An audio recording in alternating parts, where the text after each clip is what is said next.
évolué, mais la loi, elle n'a pas évolué. La loi, elle s'est durcie. Donc depuis 1993, nous venons toutes les années à la Villette pour demander une autre politique des drogues. Je pense qu'un monde sans drogue, de toute façon, ça n'existe pas. Donc il faut être un peu adulte. Voilà. Et y compris quand, par exemple, on est le premier pays consommateur de psychotropes et tout, on a une discussion à avoir sur y compris cette société malade. Vendre du cannabis dans les bureaux de tabac, je ne pense pas que ce soit la bonne solution, comme le préconise Daniel Vaillant. Je pense qu'il faudrait un système un peu qui soit comme la Hollande, avec des cannabistros, où on ferait une prévention sur toutes les drogues, l'alcool, le cannabis. Mais je me demande si la proposition de Daniel Vaillant, qu'on trouve nous intéressante, va passer auprès des autres députés socialistes. Quand on entend Manuel Valls ou Ségolène Royal, on n'est pas très rassuré de ce côté-là. Toute politique de prévention, toute politique de santé ne peut pas revêtir l'uniforme policier ou militaire, hein, puisqu'on parle même d'envoyer les militaires dans les quartiers. Bon, ça, on sait que c'est voué à l'échec. Non, moi, je fume rien du tout parce que je suis asthmatique.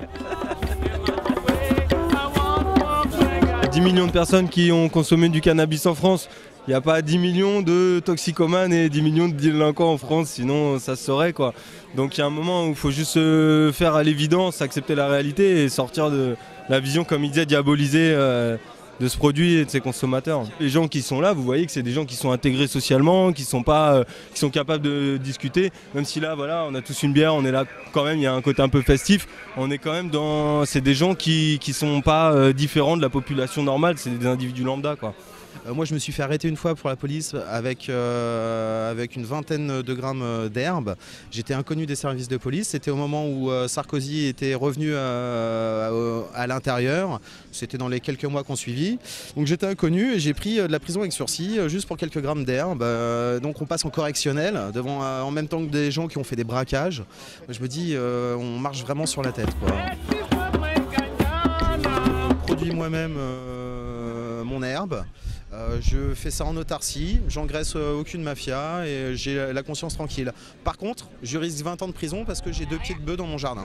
Donc la loi est complètement non appropriée. Oui, mais ça c'est la question justement que pose Stéphane Gatignon dans son livre. Et lui, ce qui l'inquiète, et je le comprends, c'est qu'en fait, dans 10 ans, la mafia prenne le pouvoir quelque part. Parce qu'effectivement, quand on a l'argent, quand on a tout, eh ben, effectivement, c'est eux qui peuvent installer le maire comme ils disent parfois, je l'ai entendu dire, le maire de Sevran, le prochain, ce sera un maire qui sera installé par la mafia, quoi. Les gens commencent à en parler au niveau du champ politique, les choses s'élargissent.